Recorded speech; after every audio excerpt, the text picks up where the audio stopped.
예, 아파트와 돈이 딱 넘어가는 순간에 이 딸이 안 나타나.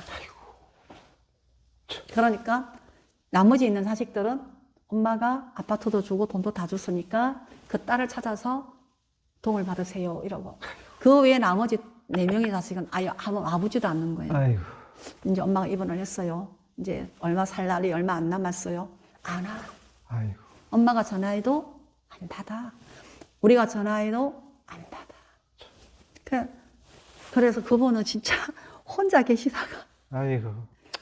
돈이 있다고 반드시 더 편하게 죽는 것도 아니더라고요. 이 책에 아유, 많이 나오는데. 그럼 스님 책에 나온 76된 부자 할머니의 마지막을 읽으면서 모두가 돈 벌려고 아등바등 하는데 과연 돈이 인간을 행복하게 해줄 수 있는지 다시 한번 생각해 보게 되더라고요. 그 할머니의 마지막 모습은 어땠습니까? 스님 어떠셨어요? 읽어보시고. 아, 너무 슬프더라고, 솔직히. 야, 세상에 우리도 참 대한민국 사람들이 다 살려고 이렇게 아둥바둥하고 어떻게 진짜 조금이라도 더 살아볼 기라고 이렇게 돈 벌어볼 기라고 다 힘들게 아둥바둥 했는데 이렇게 자식들을 이분은 이제 3딸에 2아들 그렇게 뭐 정성들을 키워가지고 다들 잘 키웠는데 마지막 모습이 너무 비참하니까 야, 이게 산다는 게 이게 뭘까? 하여튼 근본에 대해서 진짜 삶을 되돌아보지 않으면 안 되겠구나라는 생각이 들더라고요. 난 요즘에 이 책에는 없지만 그 강의를 하러 가거나 그럴 때 이런 얘기해요. 제발 보험을 좀 적당하게 드세요. 그리고 보험도 내가 살아있을 때 내가 병원비를 쓰고 내가 뭐 허리가 아플 때, 다리가 아플 때 이럴 때 그냥 일상생활에서 필요한 그런 보험을 들지 죽고 나서 사망보험이 왕창 나오는 이런 보험은 진짜 들지 않았으면 좋겠다. 그게 내가 죽고 없는데 그 보험이 뭔데 필요하노. 응. 그 가만히 생각해보면 내가 뭐 남겨줄 것도 없고 사망보험금으로 우리 자식들이 살게 도와주면 어떨까라는 생각을 해서 그런 보험을 들었는지 모르지만 그런 보험들이 많은 양의 사망보험이 내 발등을 내 스스로 찍게 하는 거예요. 그래서 이 보험금 때문에 일어나는 이벤트가 너무 많은 거예요. 근데 이 이벤트는 정말 우리가 같은 하늘나라에 사는 인간으로서 그냥 세상이 싫다.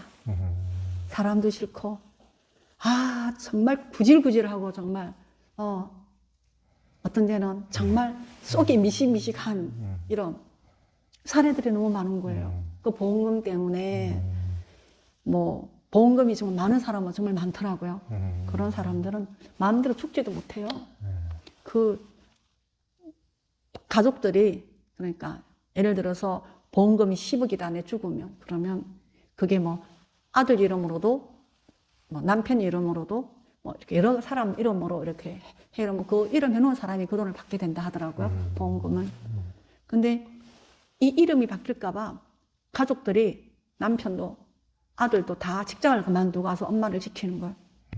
근데 그때 당시에 그 친정 어머니도 살아있고 친정에도 식구가 많아요. 친정 식구들이 아무도 못 오는 거예요. 왜냐면 그 이름이 바뀔까봐 아예 면회를 안 시켜주는 거예요. 근데 연세 많으신 어머니 이름으로 뭐를 좀 남겨주고 싶은데 그 말을 아내가 한 거예요, 환자가. 그 이후부터 친정 식구들이 아무도 올 수 없는 거예요. 그게 바뀔까봐. 그런 걸 보면서 이런 사례뿐만 아니라 그 사망 이후에 받는 보험금 때문에 일어나는 참 서글프고도 씁쓸한 일들이 참 많은 거예요. 그러니까 보험이 들고 싶으면 그냥 내가 살아생전에 내가 몸이 아플 때 쓸 수 있는 그런 보험을 들어야지. 그 사망보험을 그리 들어놓으니까 정말 일어나는 일들이 어처구니가 없는 게 사람이 또 하이에나 같이 변해버리는 우리의 동물성을 인간에게 내재되어 있는 이 동물적 성향을 완전히 폭발시켜버리는 이런 자극을 제공하게 된다라는 거죠. 여러분, 이 방송 보시는 여러분, 사망보험 많이 들어놨다면 가서 좀 다시 고쳐가지고 그냥 내가 일상생활에 쓸 만큼의 보험만. 내가 죽고 났는데 그 보험이 뭐 그렇게 큰 도움이 되겠습니까? 난 정말 그 어리석은 일이라고 생각해요. 음. 그게 어떻게 자식들에게 유전상속이 되는 그게 정말 재산이 되겠느냐 말이에요. 그건 정말 옳지 않다고 생각해요. 그러니까 주변에서 보면 이제 그런 얘기를 하시는 분들이 많더라고요. 유산 이제 모두 다 요즘에 농담 삼아서 그 할아버지를 잘 둬야 된다, 뭐 아버지를 뭐 부모를 잘 둬야 된다. 이제 유산 전부 다 그 상속 이제 그것에 의해서 전부 다 또 너무 편차가 있고 이제 대물림에 의해서 쉽게 이제 살아가는 사람과 큰 맨 땅에 헤딩하는 사람과 너무 이제 차별이 크니까 이제 그런 얘기들이 자연스럽게 나오곤 하는데, 또 하나 다른 반대 측면이 또 이제 유산과 함께 이제 갈등과 고통을 같이, 불화를 같이 물려주는 것이다. 이게 어떤 분들은 우리 부모가 가진 것이 아무것도 없었기 때문에 우리 5남매, 6남매, 7남매가 아직도 화목하게 지내는 것이다. 정말, 네, 정말 중요해요. 부모가 재산이 많으면 얼마 전 사례인데 아버지는 5년 전에 돌아가시고 어머니가 집, 아파트도 있고 뭐 땅도 좀 있고 돈이 있었어요. 근데 아버지가 돌아가고 난 이후에 그 5명의 자식 중에 중간에 있는 딸이 엄마한테 잘했대요. 자주 오고 엄마 필요한 거 다 해다 드리고 막 이렇게 엄마하고 밀접한 관계를 가진 거예요. 근데 엄마가 이제 3년 전에 암이 걸린 거예요. 투병할 때도 이제 딸이 엄마를 많이 도와줬어. 그러니까 엄마가 다른 자식들하고 언혼도 안 하고 그 아파트를 이 딸에게 준 거예요. 넘겨줘 버렸어, 명의를. 그 다음에 통장에 돈도 당신이 몸이 점점 아프니까 딸 명의로 넘겨서 네가 나를 위해서 돈을 써라 이렇게 해서 돈을 줬네. 예, 아파트와 돈이 딱 넘어가는 순간에 이 딸이 안 나타나. 그러니까 나머지 있는 자식들은 엄마가 아파트도 주고 돈도 다 줬으니까 그 딸을 찾아서 도움을 받으세요 이러고. 그 외에 나머지 4명의 자식은 아예 아버지도 않는 거예요. 아이고. 이제 엄마가 입원을 했어요. 이제 얼마 살 날이 얼마 안 남았어요. 안 와. 아이고. 엄마가 전화해도 안 받아. 우리가 전화해도 안 받아. 그래서 그분은 진짜 혼자 계시다가 아이고. 혼자서 돌아가셨고 결국에는 이제 그 큰 자제분이 와서 엄마의 그 시신을 모시고 갔는데 우리 병원에도 그것도 한 석 달 이상 사셨어요. 그런데 그 자식들이 하는 얘기가 그냥 엄마가 쓸 만큼 쓰고 죽으면 국가가 법적으로 알아서 재산 분배를 할 건데 왜 엄마 마음대로 아파트도 주고 돈도 다 줘가지고 걔가 안 나타나느냐. 엄마가 우리는 받은 게 아무것도 없는데 우리가 어떻게 엄마 도와주느냐. 그렇게 해서 아무도 안 오는 거죠. 그래서 진짜 정말 혼자 계셨어요. 혼자 계시다가 요즘에는 가족이 있어도 환자를 돌봐주는 가족이 정말 어려워요. 없어요, 별로. 그래서 그지 가족이 있지만 외롭게 혼자 이렇게 머물다가 가시는 분들이 점점 많아지고 있습니다. 돈이 있든 돈이 없든 상관없이 그냥 혼자.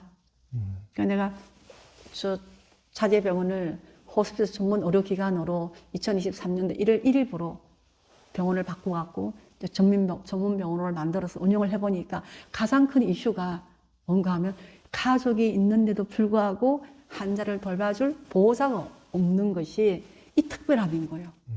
그래서 너무 난감하고 진짜 너무너무 난감하고 기가 막히고 무슨 세상에 이런 세상이 다 있나. 이거 어떻게 내가 대처를 해야 되나. 너무 막막하고 갑자기 길을 잃은 것 같은 느낌이 들었어요. 그래가지고 한참을 헤매다가 끝나고 환자를 혼자 돌아가시기는 할 수 없잖아요. 그래갖고 이제 우리가 자제병원을 돕는 후원 계좌를 만들어 갖고 자제병원을 후원하는 돈이 모이면 그 돈을 갖고 요양보호사를 우리가 직접 채용을 하는 거예요. 돼가지고 이제 보호자가 없는 환자들을 공동으로 이렇게 보살필 수 있도록 그룹을 만들어 주는 거죠.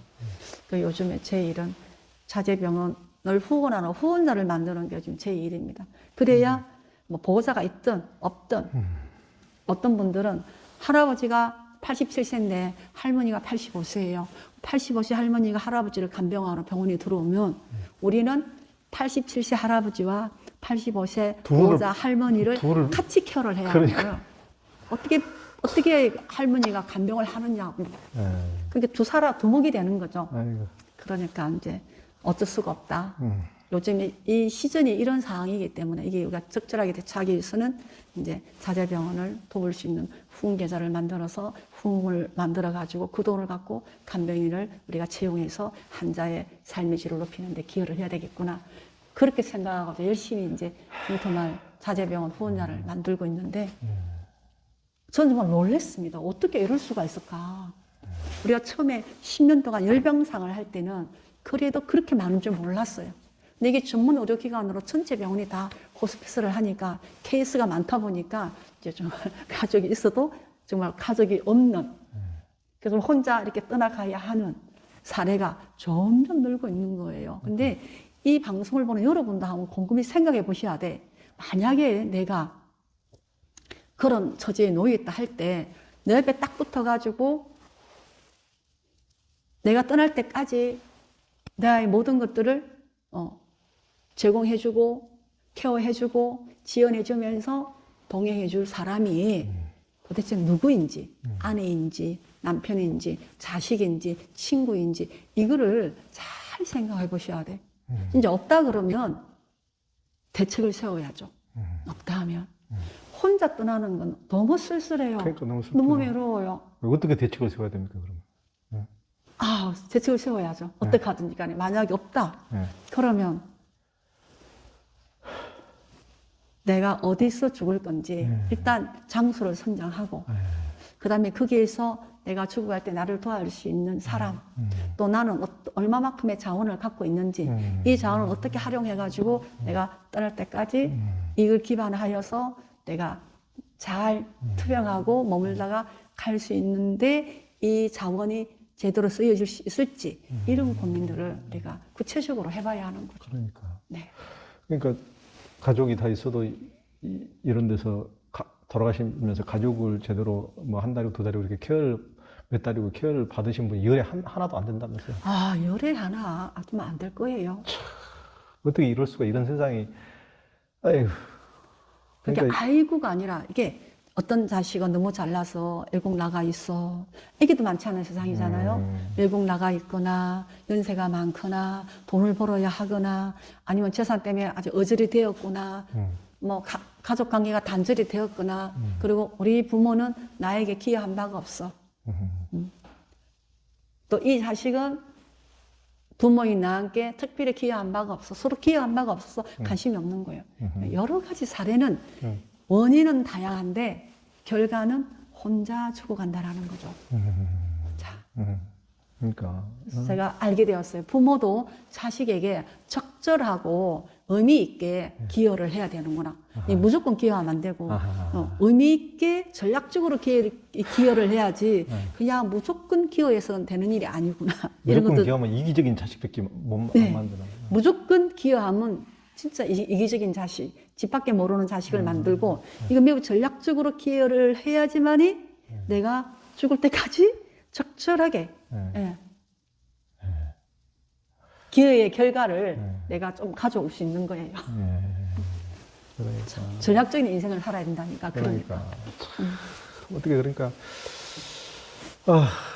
이 세상을 어떻게 살아야 될지 저도 이제 밖에 나와서 이렇게 평생 기자 생활하고 사회생활을 해보면서 또 이제 그런 우리가 지금 가족의 붕괴 시대라고 그러는데 진짜 그런 실상을 이런데 마지막을 지켜보시는 스님만큼 또 잘하시는 분이었고 또 뭐 저도 이제 저희 어머니가 96세신데 보면은 뭐 이제 저희 칠남매인데 지금까지도 뭐 아주 뭐 부자로 잘 살거나 그런 자식이 없는데도 불구하고 뭐 매주 이제 가까이서 오고 이렇게 모이고 또 그 시골집에 모여서 텃밭 갖고 그러니까 그러니까 우리 어머니가 세상에서 나는 우리 어머니 답답하고 무학이라고 해서 예전에 어렸을 때는 창피하게 생각했는데 세상에서 제일 성공하신 분이네.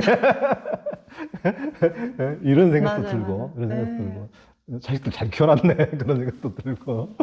그러니까 돈으로 키운 자식은 돈으로 망하는 거예요. 그러니까 돈으로만 키우는 자식은 돈으로 망하는 거죠. 예. 결국은 돈 때문에 돈으로 키웠지만 돈 때문에 망하는 거예요. 이 돈은 그러니까 부처님 말씀 중에 똑같은 우주도 소가 먹으면 젖이 되고 아하. 뱀이 먹으면 독이 되듯이 예. 이 돈을 정말 절묘하게 잘 써야 하는 거죠. 가치 있게 선한데. 예. 예. 그러니까 자식이 무조건 그 성공만 바라고 출세만 바라고 그렇게 키우면은 정말 이기적인 자식만 돼가지고 이제 나중에는 부모고 뭐고 자기가 이익이 안 되면 아무 되돌아보지 않는 이렇게 돼버리더라고요. 나는 돈이 많은 분들이 많죠. 근데 우리가 언제든지 죽을 수 있지 않습니까? 그래서 내가 가지고 있는 이 돈을 정말 어떻게 정리를 해가지고 내가 건강할 때 내가 어떻게 해양을 하고 또 어떤 부분은 또 어떻게 해양을 하고 어떤 부분은 어떻게 할 건지를 잘 좀 이렇게 계획적으로 전략을 짜서 분배를 잘 해야 될 것 같다는 생각이 드는 거예요. 이거 좀 아까 몇 년 전의 이야기인데 어떤 분이 정말 돈을 많이 벌었습니다. 돈이 많아요. 근데 돈이 많다 보니까 자식도 직업이 없어요. 아내도 할 줄 아는 게 없습니다. 남편이 열심히 돈을 벌어서 아내에게, 자식에게 오로지 돈으로 이렇게 돈을 제공하면서 가족 구성원을 유지하고 살았던 거예요. 그래서 이제 이분은 아마도 가족이 이분의 인생에서는 매우 의미 있고 중요하다고 생각했던 것 같아요. 언제 당신이 그 화장실을 갈 시간이 없을 만큼 열심히 일을 하신 분이에요. 그래서 화장실을 계속 참다 보니까 그쪽 부분에 암이 발생했어요. 이제 결국은 치료를 못하고 이제 돌아가시는데 화장실을 못 갈 만큼 돈을 벌어야 하는 필요성이 과연 있었을까? 저는 이런 생각을 해봤고, 두 번째는 그 돈을 분배하는데 아내에게 얼마, 아들에게 얼마, 뭐 딸에게 얼마 이렇게 해서 돈을 이제 그 자기 가족 구성원들에게 돈을 다 분배를 한 거예요. 돌아가시기 전에. 그런데 남편이 임종을 했어요, 지금. 이제 우리 병원 임종실에 이제 누워 계십니다. 근데 아내가 제 귀에다 대고, 스님 너무 무서워요. 그래. 뭐가 무섭냐. 우리 자식들이 남편이 나한테 남겨준 모든 재산들을 아마도 다 뺏어갈 거예요.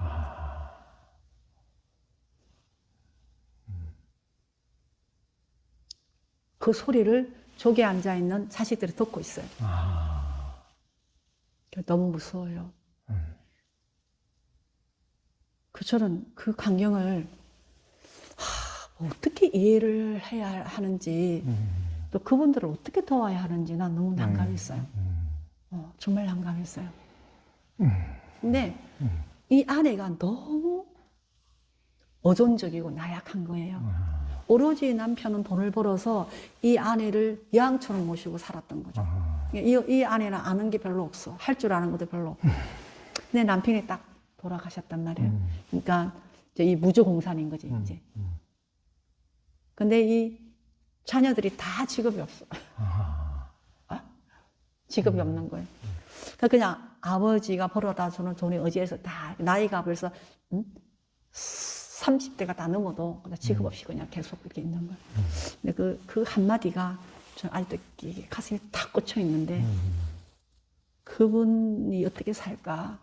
가끔 제가 전화해보면 전화를 안 받아. 전화번호가 바뀌었어요.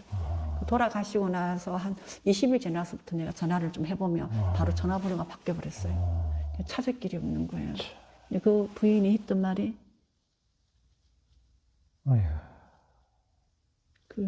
참 무서운 얘기를 했어요. 그래서 돈으로 자식을 키우고 돈으로 가족을 부양하면 이런 사태가 벌어지는구나. 모든 게 다 부처님 위에 중도를 설했겠습니까? 그죠? 적절하고 그냥 적합해야 되지. 너무 지우치게 없어도 곤란하지만 너무 많아도 이런 일이 벌어지는구나. 좀 내가 건강할 때 그렇게 돈을 많이 벌었으면 그런 돈을 사회 환원도 하고 가난한 나라의 사람들도 좀 도와주고 좀 이런 정리를 하고 그런 아버지를 보고 자식들이 자라나는 거잖아요. 그러니까. 남자는 아버지를 보고 아버지가 되고 여자는 어머니를 보고 어머니가 된다는데 참 그러니까. 야, 정말 돈이 많아도 이렇게 이상하구나. 그러니까. 예. 그러니까 돈만을 생각하고 내가 돈을 그렇게 잘 챙겨서 니를 자식을 그렇게 아껴줬으니까 세상에 다른 데는 돈 주지 말고 이제 아빠 엄마 죽을 때까지 잘 위해주고 케어해주라 이런 의미가 그런 욕망과 이기적인 그런 게 담겨 있는데 자식은 이제 그걸 이기적인 모습을 보고 나도 내 목 챙기면 되지 내가 왜 아빠 엄마한테 잘해 내 목 챙겼으면 끝이야 더 이상 뭐 나는 의무는 싫어 책임은 싫어 부담은 싫어 그냥 나도 현금만 챙길 거야. 하여튼 그렇게 되는, 네? 참, 아주 너무 슬픈 이 현대 자본주의의 자화상을 너무 리얼하게 이렇게 우리가 보게 된. 그냥 좀 아픈- 가난하게 부모가 일자무식이고 가난해도 땅을 일구서 우리를 키웠어도 그 부모님들이 고귀하고 거룩하고 예, 그 어려움 속에서 자라난 우리는 부모의 고생도 알고 부모의 소중함도 알고 예, 부모와 자식 관계 안에서 풋풋하고 정말 가슴 저미는 그런 사랑도 있고 그렇지 않습니까? 거기에는 우리는 별로 돈이 없었기 때문에 돈이 관계에 개입할 여지가 없어서 좀 관계가 순수한 것 같습니다. 그러니까. 근데 부모 자식 관계 안에서 돈이라는 게 개입하게 되면 그 순수성이 오염되는 것 같아요. 참 돈은 소중하고 귀하고 정말 중요한 거긴 해요. 근데 이거를 어떻게 하느냐에 따라서 결과가 달라지는 거예요. 결과가. 그러니까, 참. 그러니까, 이기적인 게 내가 살라고 이기적이게 되는데, 이기적인 뒤끝이 이런 식으로 처참해지는 것을, 그래서 부처님이 집착과 욕망을 버리라고 그러는데, 인간은 계속 이기적인 것으로 그 안 좋은 뒤끝을 보는 쪽으로만 계속 달려가게 되니, 참 너무 슬프고, 저도 이제 책에 우리 스님께서 이제 모처럼 아버지에 대해서 이제 돌아가신 안타까운 모습도 이제 끝에 쓰시고 하셨던데, 저도 저희 아버지도 저희 이제 50대에 돌아가신 너무 일찍 돌아가셨는데 너무나 이기적인 것이라고 눈꼽만큼도 없이 너무나 바보처럼 살아가지고 저는 어렸을 때 늘 그런 것이 제가 14살 때 돌아가셨으니까 너무 어렸을 때 저렇게 바보처럼 살아도 되는가 이렇게 안타까웠는데 지금 생각해보면은 이렇게 돌아가실 때 이제 우리 아버지 뇌졸중으로 이제 뭐 한마디 위언도 못하고 3일 만에 누워 계시다 돌아가셨는데 그 아버지 조카들 그러니까 제가 이제 아들이 늦게 태어났으니까 아버지 조카들이 저보다 다 형 누나들 나이가 많으신 분들이었는데 조카들도 그 마음 없이 사는데도 조카들한테도 자식들한테처럼 그렇게 정을 줬는지 그렇게 이제 뇌졸중 걸려 돌아가시고 이제 숨이 끊어졌는데도 조카들이 그 하얀 천 속으로 다 들어가서 아버지를 다 껴안고 누나들도 껴안고 울고 그 형들도 껴안고 그래서 그렇게 아까 이제 껴안고 우는 장면 1시간씩 그렇게 껴안고 울고 자기 그 작은 아버지 큰 아버지를 우리 아버지한테 그러시더라고요. 그러니까 그러니까 이기적인 모습을 보였으면 그렇게 안 했을 텐데. 그럼요. 그러니까 참 얼마나 따뜻한 분이었겠습니까? 그러니까 그런 마지막에 다들 그렇게 우리 사촌들이 우리 아버지를 그렇게 전부 다 껴안고 그렇게 울었거든요. 그러니까 그런 모습들이 어떻게 보면은 자기 삶의 모습이 가장 적나라하게 죽을 때 드러나는 것이 아닌가 이런 또 생각도 들더라고요. 네, 그 인과의 인연가보가 인연가보의 시스템은 0.1의 오차가 없는 것 같습니다. 그래서 우리가 어떤 마음으로 어떤 태도로 우리의 삶을 살았는가에 하는 그 결과 일부분이 딱 죽을 때 죽음 그 기간에 정말 뭐 대나무 밭에 죽순처럼 이렇게 피어나는 거예요. 그래서 그런 과정을 보면 우리가 이분의 삶이 어땠는지 대충은 짐작이 가죠. 그런 걸 보면은. 그래서 삶을 정말 잘 살아야 합니다. 그러니까요. 좀 덜 욕망적이고 좀 덜 경쟁적이면서 좀 더 소박하고 검소하게 좀 삶을 살아내면 결과도 그에 따라서 그렇지 않을까요? 그러니까요.